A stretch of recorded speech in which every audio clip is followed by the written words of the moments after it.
예, 오늘 저는 바울의 기도라고 제목을 잡았는데요. 빌립보 교회와 원래는 이제 바울의 이제 감사 기도 이렇게 됩니다. 근데 어쨌든 바울의 기도에 대해서 함께 빌립보서 말씀을 통해서 함께 말씀 나누겠습니다. 빌립보서 말씀은 기쁨의 서신이라고 이렇게 표현을 많이 합니다. 기쁨의 서신. 왜냐하면요, 이 서신을 그 빌립보서를 가리켜서 기쁨의 서신이라고 하는 이유는 그 하나님의 마음이 있고요. 따라서 빌립보서를 통해서 하나님께서 저와 여러분들에게 전해주시려는 주님의 마음이 있다고 할 수 있겠습니다. 저는 이 마음을 우리가 함께 확인하고 또 그 하나님의 마음을 함께 이렇게 나누려고 하는데요. 그래서 그 마음을 갖고 말씀의 자리로 나아가는 것입니다. 그래서 오늘은 빌립보서의 그 1장 1절에서 3절까지 읽으셨는데 배경에 대한 부분들을 나누면서 함께 은혜를 나누려고 합니다. 그래서 제목을 바울의 기도로 잡았는데요. 빌립보 교회와 바울의 감사 기도라고 할 수 있겠습니다. 제가 지도 가져와 봤는데 빌립보가 지도상에 어디 있냐면요. 저 지도를 보시면 에게해 북쪽 항구에 네아볼리라는 쪽이 있습니다. 그쪽에서 북서쪽으로 약 10여 킬로 떨어진 곳이 빌립보라는 도시가 있습니다. 다음 화면을 보시면 뭐 비슷하긴 하는데 그냥 조금 더 크게 나왔는데 어쨌든 이제 빌립보가 저 데살로니가 쪽에 약간 서쪽에 그쪽에 있다는 것입니다. 그래서 데살로니가 전후서 아시죠? 성경 말씀에 그 데살로니가 도시에 베레아가 있고 하는 그런 곳에 이 빌립보를 성경에서는 이 마게도냐 저쪽에 그 첫 성이라고 표현을 하고 유럽의 첫 관문이라고 이렇게 표현을 하고 있습니다. 사도행전 16장에 보시면 12절에 마게도냐 지방의 첫 성이요 또 로마의 식민지라는 말씀이 이렇게 쓰여져 있습니다. 역사적으로 이 도시에 관해서 이렇게 들여다보면요. 크레디데스라고 하는 트리키아 사람들의 마을로 알려져 있는데요. 주전 BC 350년경 우리나라는 그 고조선 시대 때죠. 그때 마게도냐에 그 필리포스 2세라고 하는 제가 얼굴 추정하는 사진을 가져와 봤는데요.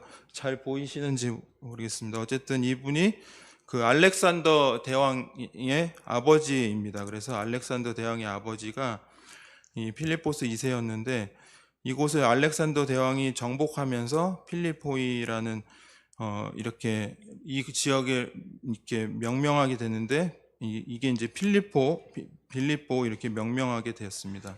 그래서 주전 168년경 빌립보는 약 마게도냐의 4개의 소국 중에서 가장 먼저 로마 제국의 영토가 되는데요. 그 이후에 로마 제국의 주요 군사 도시인 여기도 또 이제 나옵니다. 스크린에 비아 에그나티아라는 그 위치에 보시면은 군사 물자를 이렇게 나누어서 상업의 어떤 큰 도로의 역할을 하는 그런 위치에 있게 되는데요. 잘 안 보이실 수도 있는데 어쨌든 로마를 지역을 이렇게 해서 그 가운데 선을 중심으로 해가지고 그 지역이 이제 그 도로의 역할을 했었다고 합니다. 그 마게도니아를 관통하는 로마 제국이 아주 거대한 대동맥의 길과 같은 곳이었는데요. 이 곳을 관통하면서 그 보시면 지금도 그곳에 이제 그런 어떤 그 다음 화면을 넘겨주시면 이렇게 지금도 다니는 길들이 있더라고요. 길이 있다고 합니다. 지금도 길로 쓸 정도로 깨끗하게 이렇게 흔적이 남아 있다고 합니다. 그래서 이제 그렇고 주전 42년경에 빌립보는 로마의 내전의 격전지가 되었습니다. 그래가지고 로마의 역사를 공부하신 분은 아시겠지만 안토니우스와 또 옥타비아누스가 군대를 해서 그 브루투스와 카리우스로 이렇게 싸우게 될 때 여기서 이기게 되는 그런 지역이 되는데요. 처음에는 이 안토니우스와 옥타비아누스가 이렇게 같이 연합해서 이렇게 전쟁에서 이기고 했는데 나중에 이제 안토니우스와 옥타비아의 군대가 서로 이제 또 싸우게 되면서 내전이 일어나서 결국에 이제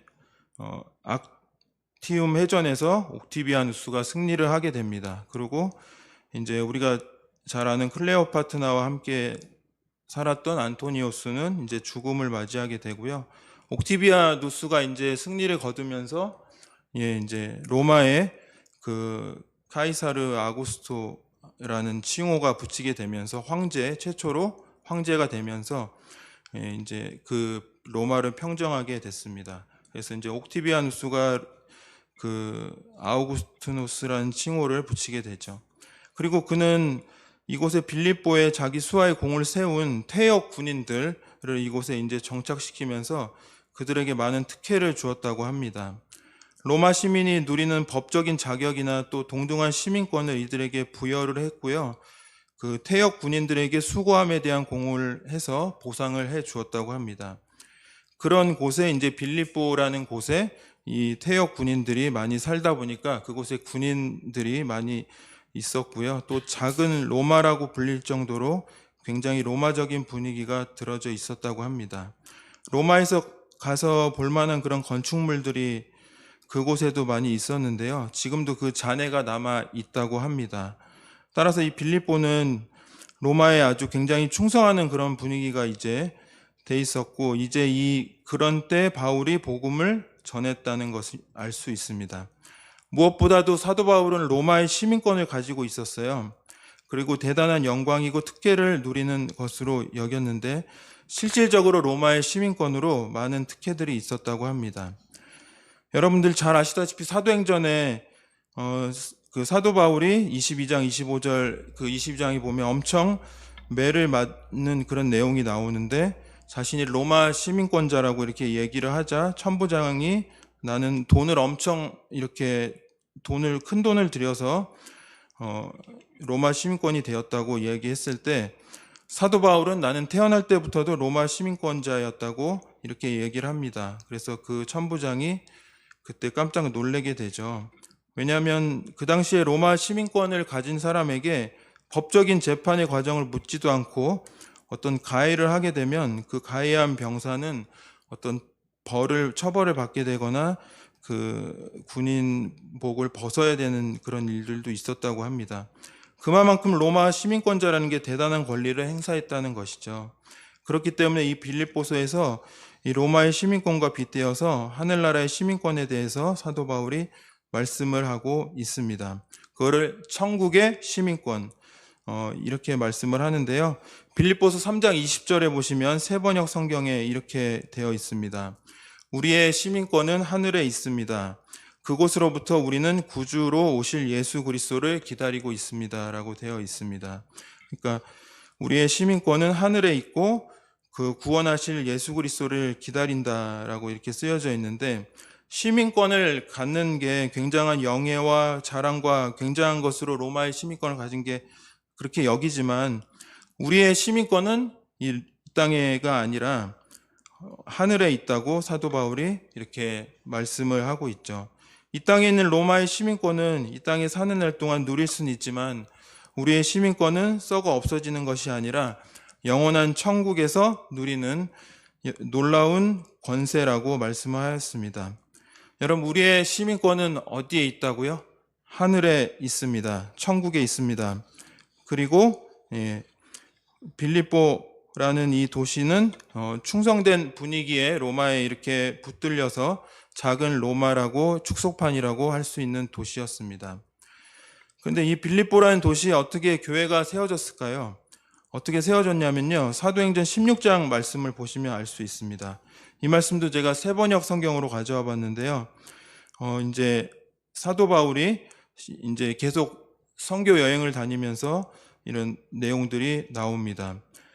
사도행전 16장 6절 이하의 10절까지 보시면은 그들이 아시아 지방에 복음 전하는 것을 성령께서 막으셨기 때문에 바울과 그 일행은 브리기아와 갈라디아 지방을 두루 다녔습니다. 그들은 무시아 지방 가까이 이르러 비두기아로 가려 했습니다. 그러나 예수님의 영이 허락하지를 않았습니다. 그래서 그들은 무시아를 지나 드로아로 내려갔습니다. 바울은 밤에 어떤 마케도니아 사람이 바울 앞에 서서 마케도니아로 건너와서 우리를 도와주십시오라고 애원하는 환상을 보았습니다. 바울이 그 환상을 본 뒤 우리는 하나님께서 우리를 부르셔서 마케도니아 사람들에게 복음을 전하게 하셨다고 확신하고는 즉시 마케도니아로 떠날 준비를 했습니다. 라고 이렇게 사도행전 16장에 그 배경이 되는 부분이 나오는데요.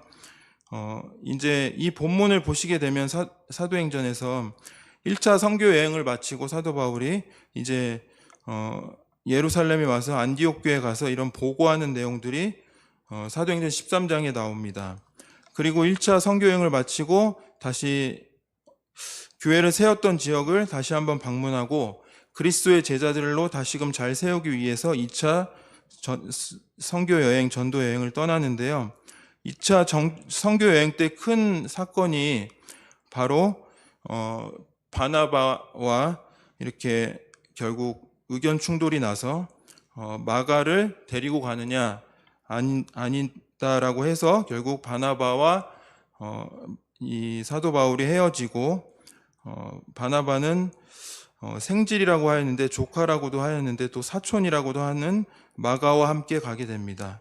1차 선교여행을 갔다가 중간에 돌아버렸던 마가를 사도 바울은 데리고 갈 수 없다 이렇게 단호하게 얘기를 했지만 바나바는 포용을 하면서 한 번 더 기회를 주자 마가에게 이렇게 얘기를 했습니다. 그러나 사도 바울은 단호하게 하면서 결국 바나바와 사도 바울이 이렇게 헤어지게 됩니다.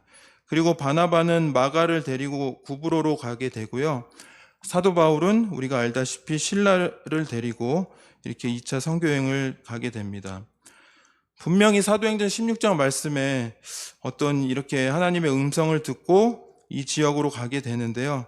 다시 사도 바울이 2차 이렇게 선교여행 갔을 때도 또 소아시아를 중심으로 이렇게 다닐 때도 어려운 일들을 또 이렇게 만나기도 합니다. 아까 읽으셨던 그 성경 말씀을 그 어떤 성지순례 가셨을 때 보신 분이 그림으로 표현한 거 보니까 이렇게 하나님의 그 바울이 환상을 봤던 그런 그림이 그 성지순례하는 그런 곳에 기념이 되어 있다고 해서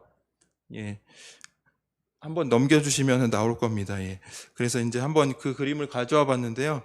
그렇게 해가지고 이제 사도 바울이 여기서 이제 하나님께 환상을 보고 이렇게 가는 그런 그림이 그 성지순례하는 곳에 있다고 합니다. 그래서 이 바울이 이걸 통해서 성령께서 소아시아 선교를 막고 새로운 길로 인도하셨다는 것을 보고요.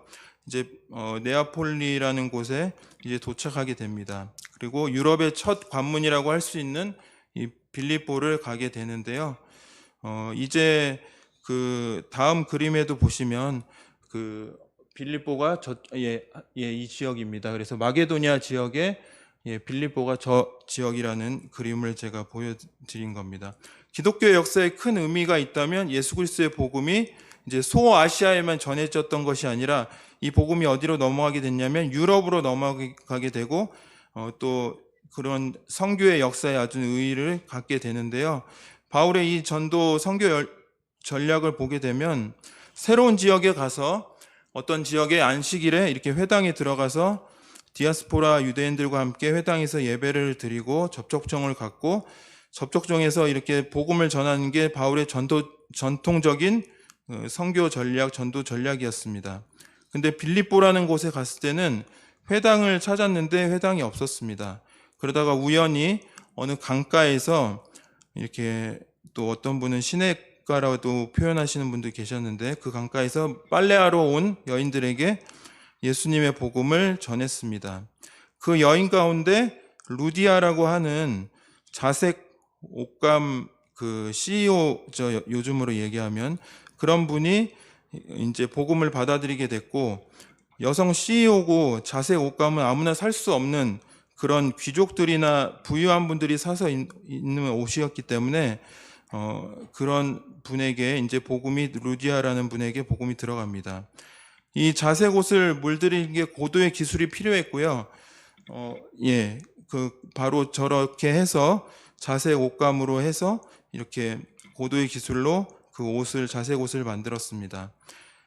자색 옷감 CEO로서 여성 루디아는 하나님께서 그 마음을 여시는 가운데 예수 그리스도의 복음을 받아들이게 됩니다. 그녀가 예수님을 믿게 되고 어떤 또 의미가 있냐면 유럽 최초로 그가 세례 교인이 되었고요. 유럽 최초의 여인이 세례를 받은 여인이 바로 루디아라는 것입니다. 그래서 루디아와 또한 그의 온 집안 식구들이 복음을 받아들이게 되고요. 루디아의 예전에 이제 가정교회였기 때문에 자신의 가정을 열어서 그곳에서 이렇게 예배를 드리고 그렇게 하였습니다. 루디아에 대해서 뭐 빌립보서 4장 2절에 또 유오디오나 순두개라고 하시는 분들도 있는데요. 어쨌든 루디아라는 이 여성이 사도 바울을 이 복음을 받아들이고 교회에 세우는데 아주 중요한 역할을 감당합니다. 그리고 어느 날 또 이제 복음을 전해서 받아들이고 그곳에 이제 가정교회를 이렇게 열게 되고요.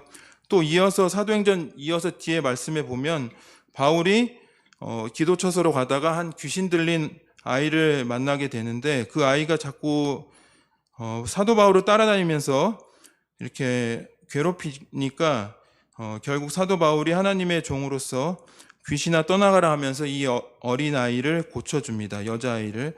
그 불쌍한 여자아이를 예수 그리스도의 이름으로 이렇게 고치게 되자 문제가 발생하는데요. 이 여자아이는 신기에 의해서 점을 치는 일을 했는데 그 점을 쳐주면 그 비용을 주인이 다 가져가 버리는 그런 아이였습니다.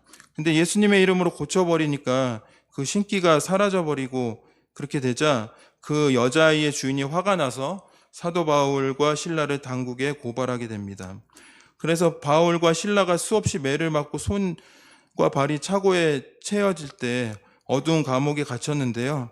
어떤 하나님의 응답을 듣고 이곳으로 가라고 했을 때 이곳으로 왔는데 이렇게 어려운 일을 겪을 때 이 하나님의 뜻이 맞을까? 그렇게 고민했을 수도 있었지만 사도 바울은 그 차고가 채워진 그 감옥 안에서 바울과 실라가 하나님께 찬양하며 기도를 드렸습니다. 하나님께 찬양을 하고 기도를 드리는 순간 옥토가 열리고 지진이 나면서 감옥이 열리고 손과 발이 묶여있던 그 창구가 벗겨지는 역사가 나타났습니다. 그러자 간수가 졸고 있다가 죄수들이 다 도망간 줄 알고 스스로 목숨을 끊으려고 하였는데요. 이때 사도 바울이 죽지 말라고 하고 이때 간수가 사도 바울과 실라에게 이렇게 물어보죠. 내가 어떻게 하면 구원을 받을 수 있냐? 그랬더니 사도 바울이 그런 이야기를 하죠. 우리가 너무나 잘 아는 말씀입니다. 이제 아까 사도행전 16장 31절에 보시면은 이제 세 번역으로 우리가 잘 아는 주 예수를 믿으라 그리하면 너와 내 집이 구원을 얻으리라 이런 말씀이 있는데요. 세 번역에도 그 사도 바울과 실라가 대답하기를 주 예수를 믿으십시오. 그리하면 그대와 그대의 집안이 구원을 얻을 것입니다. 라고 이렇게 말씀을 하셨습니다. 그 앞에 그림을 보면은 이것도 이제 뭐 어떤 그림인데요. 예, 이렇게 사도 바울에게 이렇게 그 간수가 내가 어떻게 하여야 복음 그 구원을 받을 수 있냐고 이렇게 하였습니다. 넘어가긴 했지만은 하나 보여드리면 그 앞에 그림은 이제 그 성지순례 가시면은 사도 바울이 그 있었던 빌립보에서 있었던 그런 감옥이라고 하더라고요. 그곳에서도 어려운 상황에서도 사도 바울은 하나님께 찬양과 기도를 드렸다는 것입니다.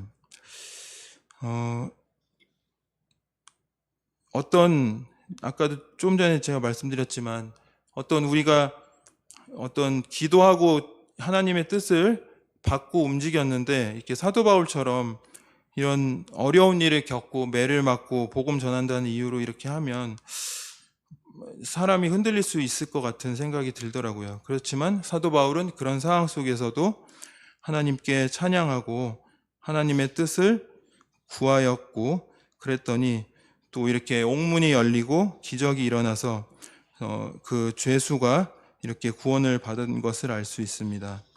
주 예수를 믿으라 그리하면 너와 내 집이 구원을 받으리라는 이 말씀 앞에 간수가 예수님을 믿고 그 온 집안의 자녀들이 예수님을 믿으면서 또 빌립보 교회의 귀한 일꾼이 되었다고 합니다.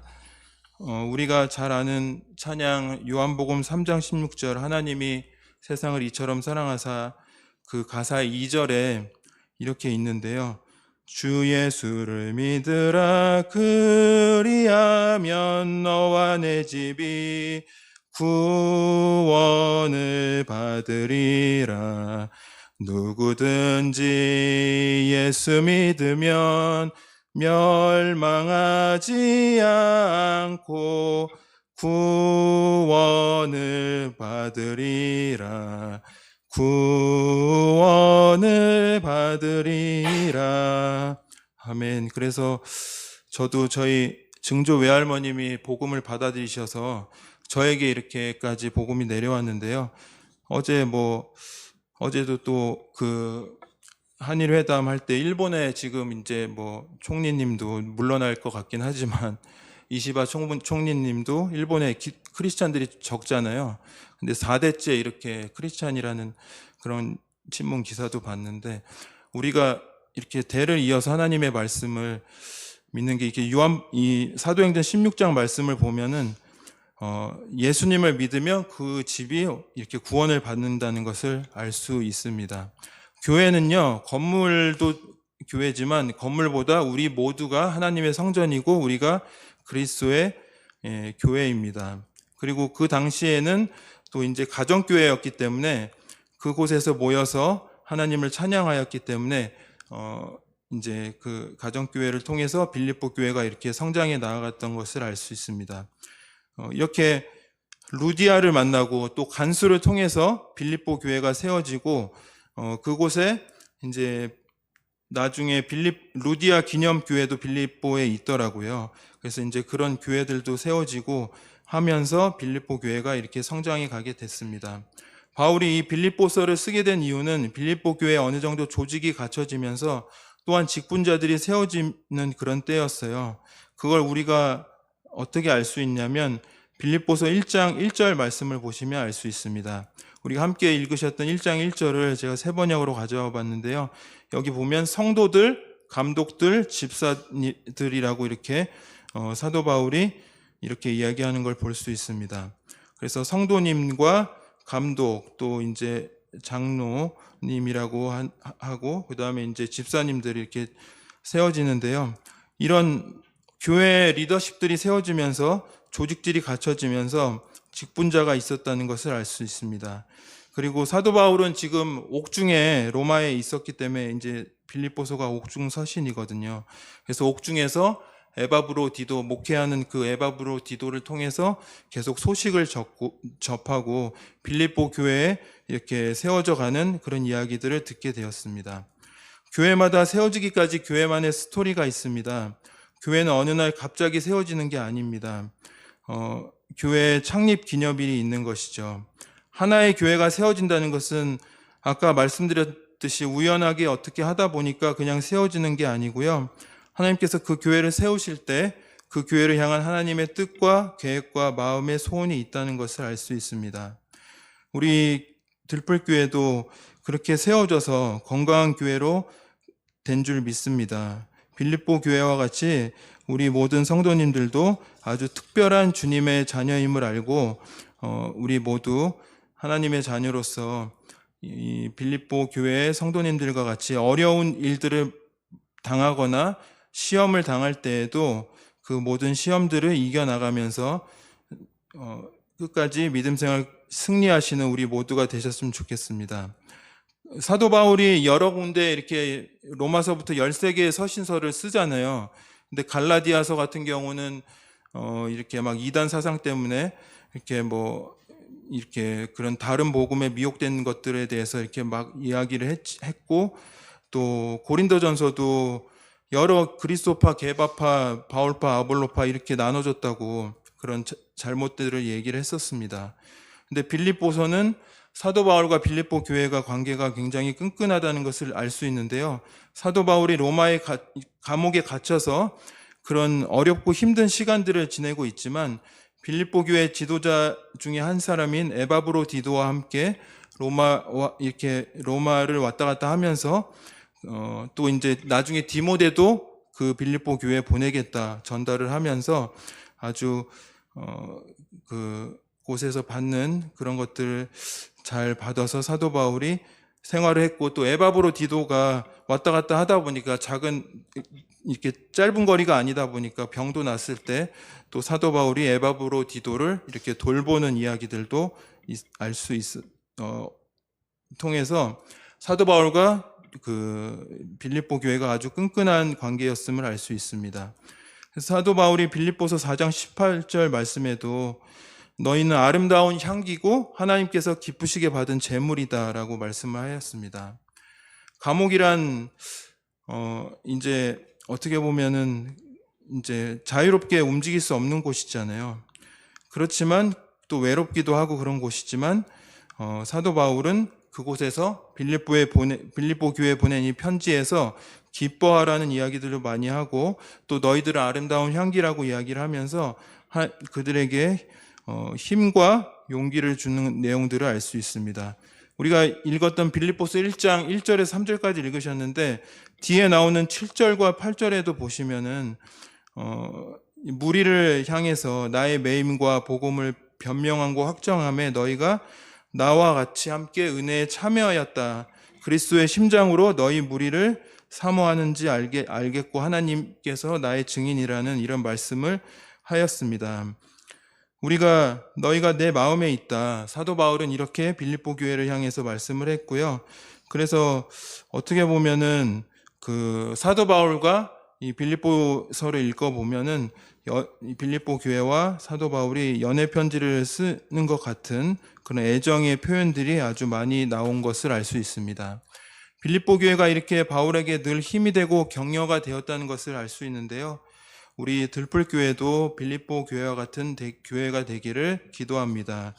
목회자는 성도들을 위해서 기도하고, 성도님들은 또 목회자를 위해서 늘 힘과 격려가 되는 관계, 그런 아름다운 빌립보 교회와 같은 우리 교회인 것을 아는데요. 또 서로를 얼싸안고 보듬고 상처를 싸매주고, 그런 심령들이 우리 교회를 통해서 치유와 회복이 일어났으면 좋겠습니다.